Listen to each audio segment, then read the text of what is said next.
Yo guys, and welcome to a new video. Today I will be talking about Ari Aster's Eddington.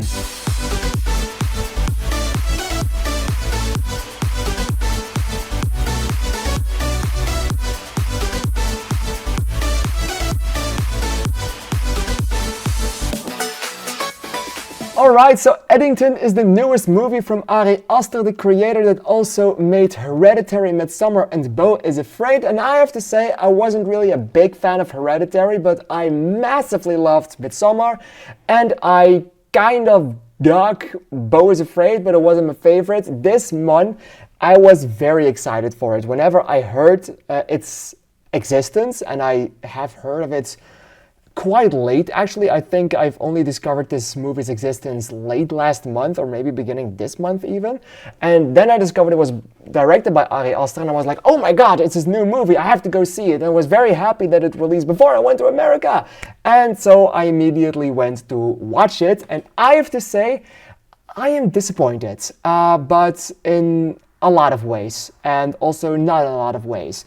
Because the characters in this movie, played by Pedro Pascal and Joaquin Phoenix, of course, they're awesome. I kind of love them. They are both equally awesome. Pedro Pascal was very funny in this movie for some reason that I can't tell you because of a spoiler, but it's happened quite a lot to him in the past, and now it happened again, and I just thought that was incredibly funny.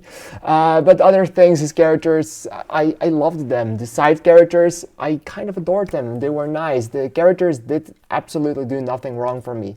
There were some additions that I thought like, yeah, okay. And that's mainly Emma Stone and her mother. In the movie, I really didn't like Emma Stone. Like, Emma Stone has been started to play these weird-ass characters in the Yorgos Lanthimos movies, and now she's doing it as well in an Ari Aster film. And I have to say, I'm not really that big of a fan of her continuously doing these kind of weird things. I kind of want to see her in a normal role again. And even though I loved it in Poor Things, I kind of it annoyed me in this one. I thought her character was quite an annoying feature to be had in this movie, and I thought that she absolutely wasn't the best part of it. But the main problem I have with this movie is mainly on its story, and not because of the themes that it tackles, because this movie has been made to piss people off, and piss people off it absolutely will. It's going to piss a lot of people off in the most pissiest of ways.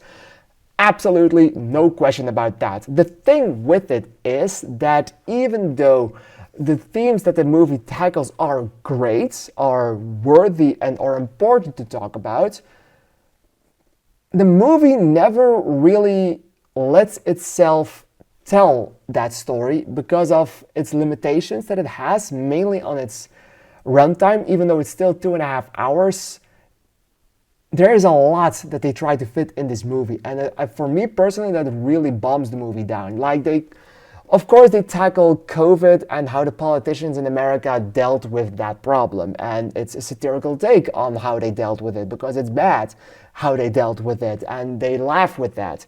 And you have the Black Lives Matter thing. And it's all splattered throughout reality, which is good for the movie. But it was all done in a satirical way to make fun of America and how the Americans dealt with certain things in certain teams in certain times. And I have to say that it seems pretty accurate sometimes, and also sometimes it's just like, what the fuck is going on around here? And then I think that would probably go on in that place in that time. So yeah, that was pretty funny. But the thing is, if you tackle so incredibly much politics, elections, COVID-19, the fallout of COVID-19, Black Lives Matter, George Floyd, everything around that, the terrorist things that they say, the protests, everything. They try to fit in so incredibly much, but also try to combine that with 3 kinds of stories. Like, you have the beginning, which is the politics plot. You have the middle, and it somehow becomes a murder mystery without the mystery part, because you know who did it. But in the movie they don't know, so it turns into some sort of murder mystery with these protests splattered into it. And then in the end, it's going to be all mayhem, and it's like everyone dropped his bombs and everything is going on right now. And it made for a very unstructured movie that felt very convoluted that I did not enjoy for that reason. I was continuously scratching my head on the choices that they made, on the certain choices that were going on with the story, and maybe in the beginning I was like, okay, but do we really need to have this thick of a fingerprint on how they handled COVID-19? I do not think I personally am ready to go through that again, like we lived it 5 years ago to 3 years ago. We all know how it went. It's easily the best Corona movie out there, easily, but still, it didn't feel necessary for some reason. And that's mainly my problem. Well, the story and the convoluted problem I heard a lot of people have the problem, so that's not mainly me.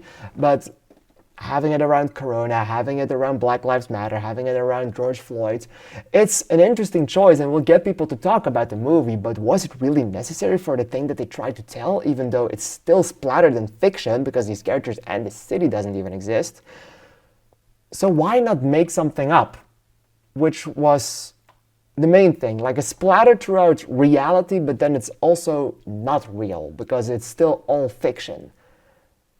And I was kind of conflicted on that one. I didn't think it was that necessary. The Corona thing, of course, you do that. Black Lives Matter, if you talk about that, sure, why not? It's a big movement. It's an important movement. It's important to talk about that. The addition of George Floyd, I get it. To get your story in the Black Lives Matter movement going. But come on. Why did he have to become such a big part of this movie? Why did that event, which was brutal, which was not okay in any way, which is inhumane, and then you just use it for some kind of satirical entertainment? And I was conflicted on adding him for that reason and for that purpose, and I didn't really like that. So in the end, I genuinely enjoyed the characters in this movie, and I genuinely enjoyed some of the interactions, especially between Pedro Pascal and Joaquin Phoenix, who both did a splendid job in it, but it's just the story that didn't really do it for me, and in the end, I didn't really enjoy this movie. I enjoyed it enough to still give it a 5 out of 10, 2.5 stars. But it wasn't made for me, sadly enough, and I think this may be my least favorite of the Ari Aster films from now on. But that doesn't mean that I will not be hyped for another one, so please, Ari Aster, keep being weird, keep doing weird shit, and I will always go to your movies and I will love them. Midsommar was still your peak, though. That to be said. Alright, thank you guys for watching this video. What did you think of Eddington? Please let me know in the comments down below because I'm really excited to hear your opinion on it. I want to thank you for watching and I'd like to see you in the next video. Thank you, and bye-bye.